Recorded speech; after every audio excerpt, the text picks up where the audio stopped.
maybe a little bit too much for some people. Welcome to The Outsider Within, a space for honest conversations about the experience of being different.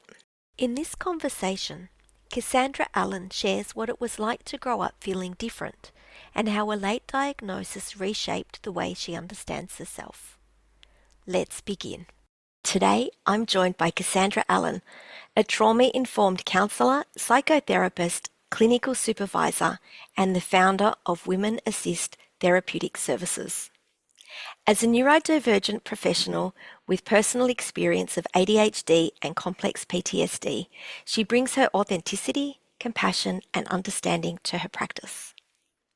Inspired by her own healing journey, Cassandra established her private practice to provide neuroaffirming and culturally responsive counselling support for women of diverse backgrounds. She specialises in helping women affected by family violence, addiction, trauma, and high-stress caring roles. With experience in crisis helplines and working with Aboriginal and Torres Strait Islander women, she promotes resilience and healing. Welcome, Cassandra. It's really lovely to have you here.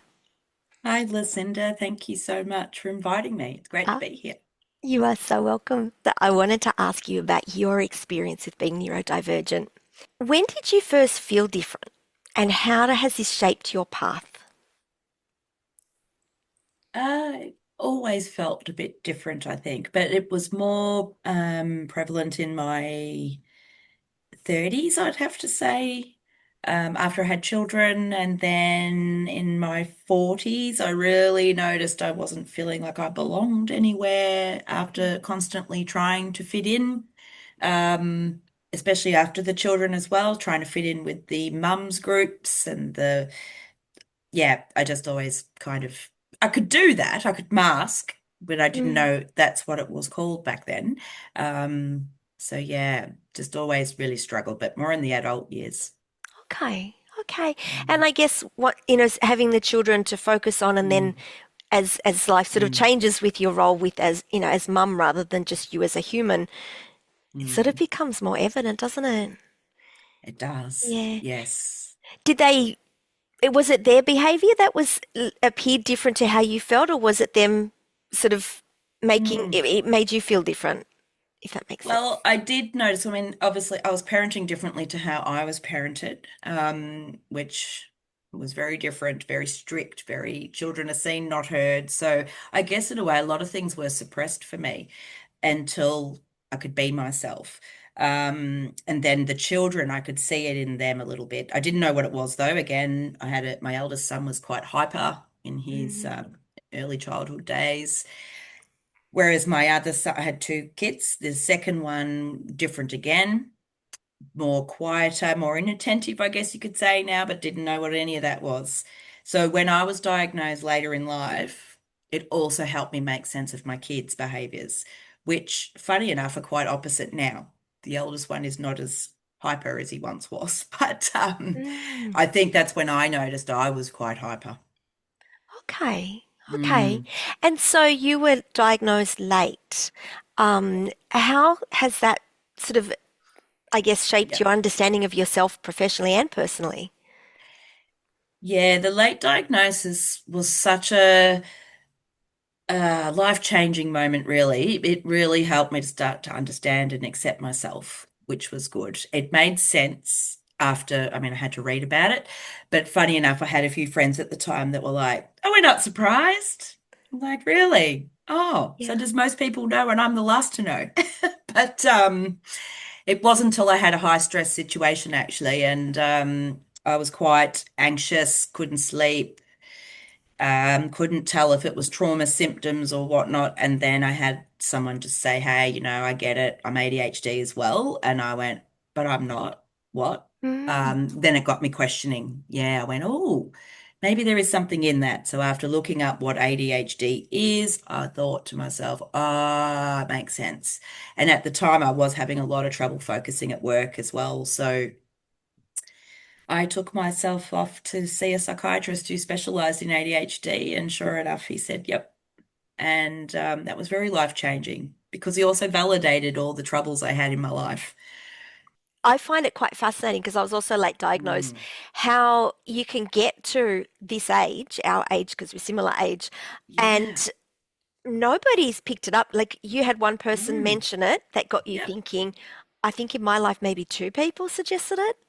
Yeah. But it was, I guess, yeah, I can't even remember who the person was. It was a colleague, and we were going through something at the time at work, so which was quite triggering and stressful. So I still thank that person, honestly. It's very life-changing. Just sometimes that one thing, and it was like she said, us. I understand the ADHD brain. So in other words, she was saying, I understand you, I see you. I am also the same. So I thought, wow, does that mean now I finally fit somewhere? So, how did that feel for you? What was that experience Mm. like being seen for the first time? Oh, it was good. And then that person was also able to suggest someone I should see, which was great because I wouldn't have known where to start. And that really helped as well. So getting on the right track. But it's not an easy journey, and I wouldn't have known what to do apart from getting it some advice from another fellow ADHDer. But yes. And Yeah. again, that's the and I must say too, she's a was a female. So again, the pair of women at around the same age group, recognizing that and not trying to, put me down or compete or things I had struggled with in my early adult years as well. So, which I guess was part of the not feeling like you belong. But then, funny enough, you often attract similar kind of people into your life. So, a lot of my friends, Mm. boyfriends, things like that. And it all kind of makes sense now looking back why those people were in my life. It's interesting, isn't it? How I think inadvertently we migrate to people, there's some sort of similarity in them to us as well. Like there's that natural Yes. attraction, Yes. although we don't belong. Yep. Absolutely. What did you believe about yourself Mm. before you understood you were neurodivergent? I thought I was a very anxious person and maybe a little bit too much for some people. I have a lot of energy, and it was often said I talked a lot at the time as well. Still do at times, not as much. But yeah, back then I could just go on and on and on. And I remember I got very good at watching people's facial expressions, and that would be my guide to know I'm too much. Just by the looks of their faces, and I'd be Mm. like, I should back down. Funny enough, yeah, I not everybody's cup of tea, that's fine. But a lot of my really good friends never made me feel bad about it though. They That's might say, hey, slow down, I haven't had my morning coffee yet. One of my best friends would say that, and I'd be like, oh yeah, no worries. And I wouldn't be offended because it was actually said you know, in a nice way and it was assertive. But that was also before I even knew I was ADHD. So again, getting the diagnosis helped me make sense of it all, right down to all my talkativeness or my Mm. I cannot sit still. Or when I had my kids, I was studying and I was working, raising them. And a lot of mums would be like, are you crazy? How are you doing all that? What are you running from? That was Mm. another comment I got that really made me question, what do you mean? What am I running from? And I thought that was a trauma response, which Mhm. could be. I do have complex PTSD as well, but it really wasn't. It was actually all my ADHD Because and you just needing to be saying that, busy. it Yeah. sounds to me the ADHD thing, because I recognize that pattern in myself. Like everyone's always astonished at how much I do. And it's like, well, Yes. how do you not do all of that? That's just normal, isn't it? But I want to come back to something that you said, which I've heard Mm. from a lot of people, and it always just makes me feel so sad. The concept of Mm. feeling too much. Yes. Yes, it's yeah, that was hard because then the dialogue in your head comes out, or there would be a narrative if I was around particular people, like, don't be too much, don't be too much. Or my other thing was interrupting. Didn't realize I'd have this burning desire to be up. And I'd be in even in business meetings. And I remember a job I was in, which was also very crisis, that was in the crisis helpline days, where I might get my boss saying, hey, just stop interrupting or something. And then you feel shamed and like a child. And then I'd be like, the emotions would come, or I'd be thinking about that incident for days afterwards. How could I have done that differently? What did I do so wrong? Why am I too much? But then, yeah, again, didn't know what any of that was. So, Mm. so there was a lot of judgment coming from me, probably more so, just some key words, but then I would internalize it, analyze it, um, and think to Yeah. myself, what is wrong with me? Mm, I see the diagnosis is so helpful because there is the yes. understanding, and without it, there's the damaging comments, Mm, there's the damage to self-esteem and sense of self, yes. and we don't need that. Like that's not helpful in life. No, it's not, is it? No. No. So again, but having the children really was a really good thing in my life, I think, looking back. I mean, they're adults now, but meeting the mums that I ended up clicking with in school was actually also a new world for me because prior to that, my life had been up and down, but it was also, I like taking a lot of risks and I always went for the bad boys, and Mm. looking back, that also makes sense. But at the time, I didn't realize what was going on, that it was probably me looking for that thrill, the maybe getting the dopamine I didn't have. But again, didn't know any of that. So Mm. when I was introduced to these school mums, when the kids were at school, it was like a whole new world. And then my brain was hungry because I wasn't doing the destructive behaviors I used to do.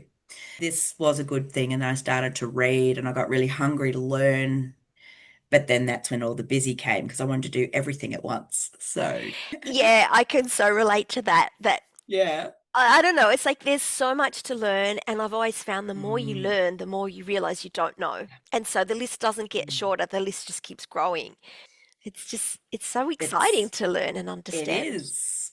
It is, yes. And I guess that's the thing too, even with I'm a counselor, but that didn't happen till later in life either, until I had my second child and then seeked counseling support and I was volunteering at the time with Panda, which is a perinatal, antenatal depression helpline, which was where I started my journey actually, because they helped me so much. But then I volunteered to give back. And then from there, realized I think I want to study this, And of course, I had someone believe in me. I had a counselor at the time who said, do you realize you'd make a good counselor? And I'm like, me? Really? Wow. No, because all my life I'd been shamed or told I wasn't good enough. And here Mm, was someone believing in me, and it resonated. So I thought, yep, I'll give it a go. yeah, And it took me 6 years to do a 3-year degree because I was doing so many things and raising kids. But also, I remember it was a struggle to focus a lot back then. yeah, So yes, it's been hard, and I think that's what I found when I was diagnosed. I remember my the health professional saying that to me, that gee whiz, you poor thing, you've really struggled. You could have done that degree in half the time if you had been on the medication that was prescribed. yeah, So anyway, I'm still proud of myself because I think, well, if I did that and now I know what I am and I can treat this ADHD, then yeah, I can do yeah. anything. You So can do I have anything. more, so I have more confidence. Yeah, more self-assurance. That's been Yeah. key. Mm. And that sense of being too much, has that diminished? Yes. Good. Yeah. Yeah, pretty much. Yeah, because I'm at a point now, and I mean, I'm 51 as well, so I don't really care. I'm a kind enough person. I have a lot of empathy, sometimes a little bit too much, which is, I think, another trait of the ADHD as well, is just that being too, the people pleasing, all of those things being there. And now I've learnt boundaries and how to protect myself from becoming emotionally dysregulated as well as overthinking Mm. and shaming myself. So I don't do that anymore, which has been really, yeah, life-changing. Yeah. I just want to pause for a moment too and just acknowledge that it took 6 years to finish a Mm, 3-year degree, but you persisted mm, for 6 years, which I think is always mm. so admirable with so much going on in your life. It's just what an Yes. incredible thing to be able to just hold on Mm, to the vision and, yeah. push through, the difficulty Mm, concentrating or the life things, all of mm. that, just to get through and get finished and out the other end and do the amazing work that you're doing.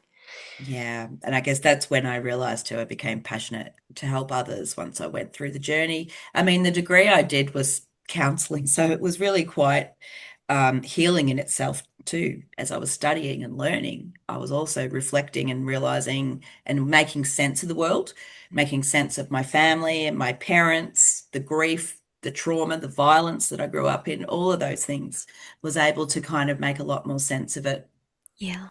as well as learning to help other people. So yeah, it was really, yeah, I never regret that. It was a good decision.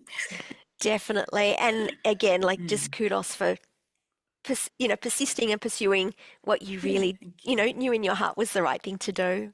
Yes. So I wanted to ask, the work you do has been and can be Mm. incredibly emotionally demanding. How do you Mm. prevent burnout?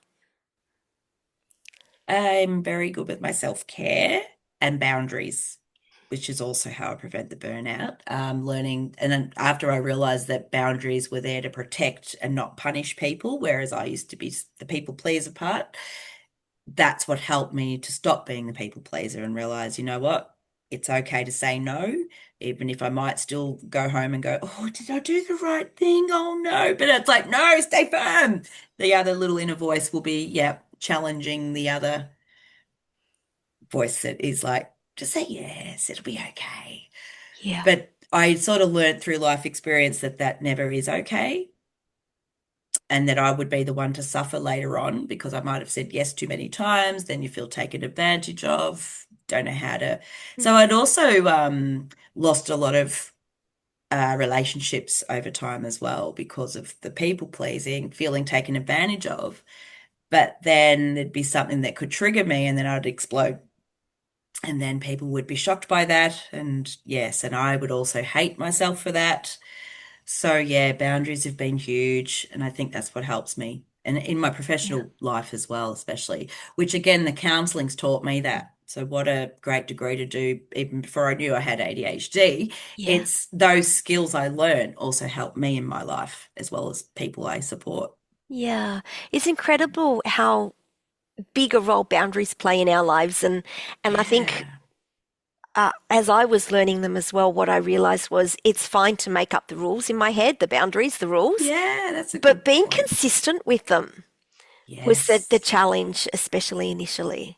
It is a challenge, isn't it? Mm. Yeah. And then, if you've got the RSD in there, it's Hmm. like, I just don't want to upset people and I don't want drama. And you kind of have to Yes. battle through that Yes, as and it's well. quite interesting, isn't it? Because I think I have a bit of the ODD as well. I don't like being told what to do. Well, I particularly didn't like it in my early adult years. So yeah, as much as the people pleaser I was, it'd be like, yeah, I'll do that, but don't tell me what to do, or I'll go and do the opposite. So even now I've learned to look at that differently now.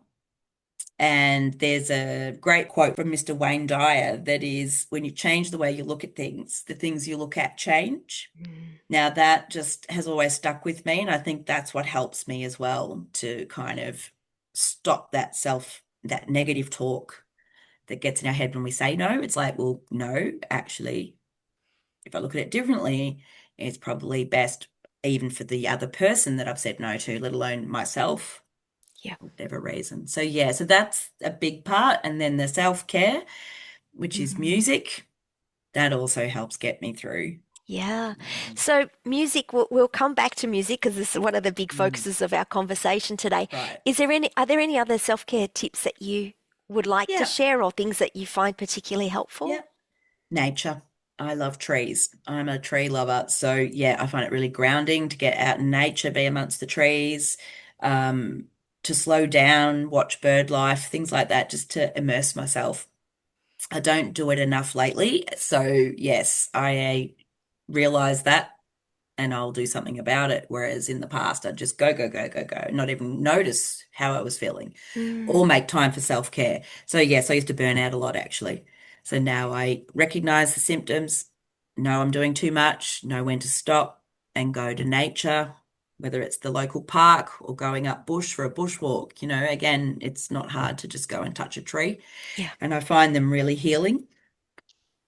And I think definitely. that also stems from my childhood because I used to go and hide in the trees a lot, play in the trees.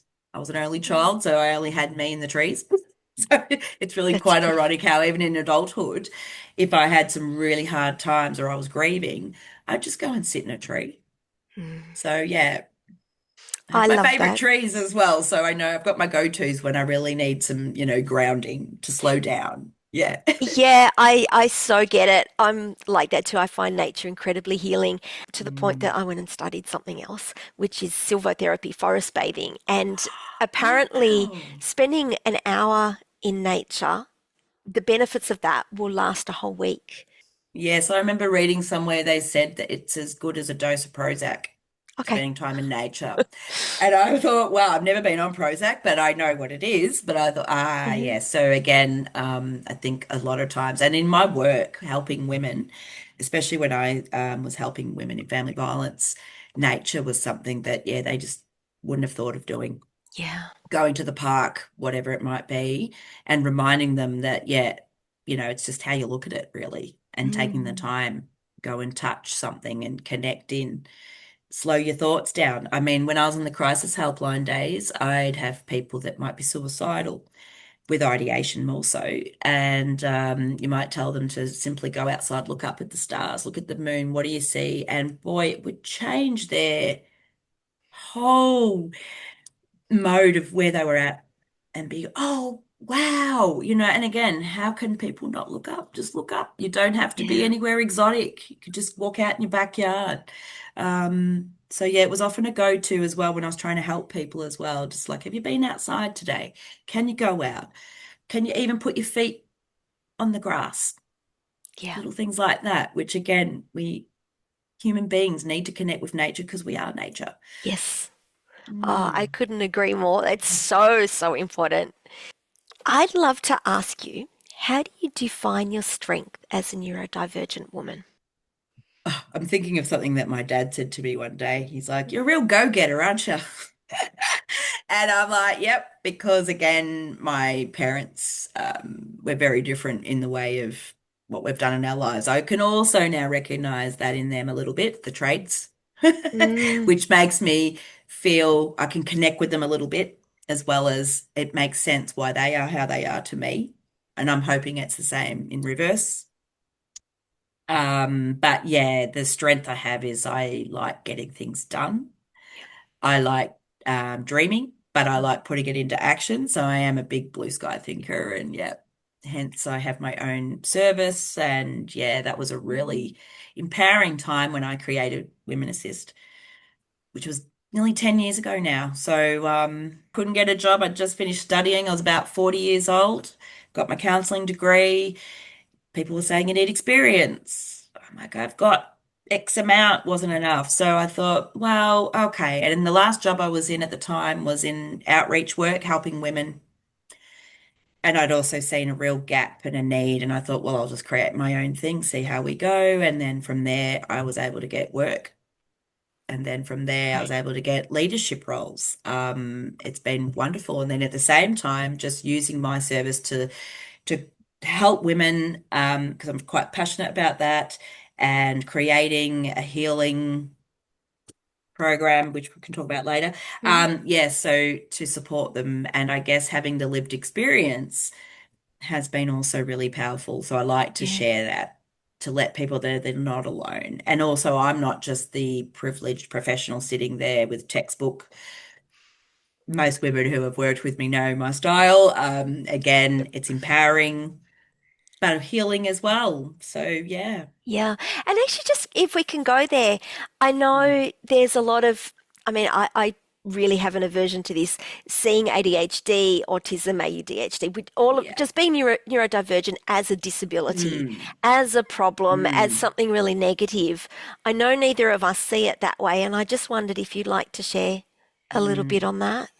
Yes, it bothers me that it's seen like that as this disability. And like I love, there's a saying somewhere, it's just a different ability. It's Mm, true. And I think a lot of the systems that, whether it's education to employment, doesn't cater. And I know I've worked in places that hasn't catered to people with neurodiverse needs. It could be the lighting, the smells in the office, whatnot. I remember a job I had in the crisis helplines. when I became a manager, the first thing I did was went and found where the light switch was and turned off the fluorescent lights. And we bought $10 Kmart lamps, put them all throughout the call center. And the amount of staff that thanked me for that, I couldn't believe it. Yeah. Because we were working 24/7 under fluorescent lights, not Oh. okay. And especially now looking back with neurodivergence. Mm. So yeah, that was a good moment. But again, I was able to convince, that's another good skill, I suppose, is I'm a good negotiator and I can definitely advocate for others, but for me too. And yeah, the management were actually quite good about it, except I kept going to the power switchboard to turn it off. And my boss was like, "Stop doing that. I'm worried you'll get electrocuted." I'm like, "No, I won't." So then Yeah. they actually called electricians in to put a switch on the wall. So again, Good. I think that's a strength of the whole, yeah, I am respectful, but I will also prove the point. It's about the justice for me as well. Very big on social justice. Absolutely. I Mm. think too that's a part of it where you see things aren't quite right. Yeah. And I guess what I really believe is certainly from my experience, I've always Mm. felt different. I've always felt I don't belong. So Yeah. standing up and saying I don't agree is no big deal because what's Mm. the worst thing? I'm going to get ostracized. Like I haven't been Exactly. already, like I'm not already, who cares, whatever.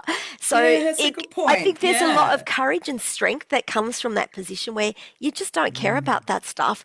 What matters is the thing that matters, not Yes. the consequence of people going, oh, shame on you for saying that. It's like, but I believe this.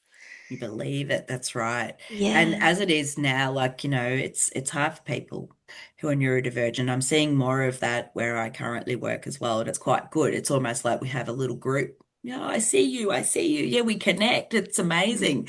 Not long ago, I connected with women my own age in the workplace. There was a Yeah. couple of them, and it was like, yeah, I'm 50 something. I'm ADHD. And we were all like jumping up and down in the middle of the office. I remember the day, and it was That's so great. liberating to go, there's more people like me. And they were the same. So, again, it was a real bonding moment too. They're still my friends today. And Yeah. yeah, really powerful. It's interesting too. Your wording there was you said there's more people like me. You didn't say I'm now normal, Oh, yeah, no, which yeah, I think is the key. It's like we don't need to be normal. no. And I actually really object with people normalizing me. I was like, no, because I'm not, never have been, never will be. Um, Mm, but there's other people that are similar and neurokin. yeah, So, and yes, that that's makes the world right. of difference. You feel Does. seen and understood. You don't have to explain everything. It's such a different Yes. space. It is, isn't it? Yeah. And it also helps me as a leader too. I have a big team, but even in previous jobs, helps me to understand the people working under me as well. And some are dyslexic, some have autism, some ADHD, some none of that. Some come from privileged backgrounds, etc. But yeah, I'm always advocating though for the neurodiverse I noticed lately, Mm, especially and that's been another thing. When you know what it is, I don't believe there's any shame in it because I wouldn't be where I am today if I felt that way. So, it's a bit lonely at times, I suppose, yeah. in some aspects, especially in leadership. But then I feel that's my space because I can't always connect with a lot of people that aren't like me, so to speak. Mm, Like, not, yeah. So in the leadership role, it suits me well. I don't need friends, but I've got a lot of nice colleagues. I've got a lot of good team members, etc. But yeah, that's why it's always so mm, refreshing when you meet people that are more on your level as well, whether yeah. it's being neurodivergent, but also, there's no hierarchical, I'm the leader, they're not, or they're the leader and I'm not kind of thing. Yeah, we're Yeah. all equals, and that's what I love. And that's sort of something what I was seeing and hearing and what you were saying, where it's Mm, like people could be, neurodivergent, they could be not neurodivergent, they could be privileged, not privileged, whatever. You're seeing people as individuals and treating every single person mm. with respect. And I think Yes. when Yeah. you haven't felt that, when you haven't always experienced Mm. that, you tend to be, well, maybe Yeah. not everybody, I'm Mm. generalizing, but there's more of No. that tendency to be much Yes. more individualistic in how you see people and accept them for Yes. who they are rather than judge them Yeah. for who they're not. Exactly. And actually, my team at the moment, they're just brilliant too because I've never hid who I am. So they get it and they understand the why I might do things, which might be I write about 10 policies in one go. We've got to get this, we've got to do it now. But then I was mindful too that maybe they can't always keep up with me, but that's okay. They Yeah. will create that safe space for them to talk to me as well. But I'm also mindful of that. Mm. I'm noticing there are more external people coming in to educate workplaces about ADHD. But I attended one which was about, being a leader and having people in your team who are ADHD. And I thought that was all very well, but what about when it's in reverse? Hmm. So it was a good space in that session, which was a little while ago, where I could actually speak from a leader's point of view. But again, I'm noticing that doesn't happen. It's more about now, this is what your subordinates are like. This is this. How do you deal with the emotional ADHD and all these things? I found it very uncomfortable actually, because Mm. I thought, well, surely as a leader, you would see all your people with the right amount of empathy, compassion, understanding, and be Exactly. flexible, because not everyone's the same anyway. So you'll to get the best out of people, you need to get to know them. Yeah. Yeah, so it's the same, yeah, in Yeah. reverse, I guess. They had to get to know me and yeah, they're doing great things, my team. I'm very proud of them. But anyway, Wow. I just feel they're so blessed to have a leader like you that does oh, thank accept them you. each individually and it Mm, really takes the time and care to understand and meet them where they're at. Like that's yeah, it's it's not as common as it should be. Um, no. But sometimes being the shiny person in the room, which I often am, the neurospicy woman in the room, I'll come in, colourful, energetic. I always put my mask on, so yeah, to speak, even if I'm feeling a bit "Meh" today, I show up. yeah. And that is something I'm also quite proud of as well. But I will show up every time and yeah, put my best foot forward. But sometimes I can't. The justice side of me, the fairness. Yes, this is the other little trait with ADHD. It's a good thing, but a bad thing is that I get quite passionate and I also get quite fired up in the way of, something has to change. We've got to fix this now. And I Yeah. sometimes realize, yeah, that's not helpful because that can create burnout. Hmm. So Hmm. now I'm learning pick the battles wisely, Yeah, and I think that in itself is a skill. isn't it? It's like I'm picking still which trying to battle. Yeah. master it. Yeah, exactly. So many things need attention because I've always believed, and I think this Mm, is where that struggle sits for me. If you are mm, aware there's a problem, it's mm. actually your responsibility to do something about it. Like I've believed that since I was about 5. Yeah, Um, oh, that's good. I was Mm, petitioning the government, doing all sorts of things, just yeah. that's just who I am. And then, yes, I'm at the Mm, stage and age I'm at now and going, well, I can't fix mm. all of these things. That's right. But there are Yeah. other people who are addressing most of the other things. So I'll just do the bits that I can. That's good, isn't it? Yeah, and that Um, helps you to not take on too much and just stay with what's in your control. in the next part of this conversation, Cassandra shares how music, especially resistance, became a way of understanding herself and what it means to move from self doubt into self acceptance. I'll see you there.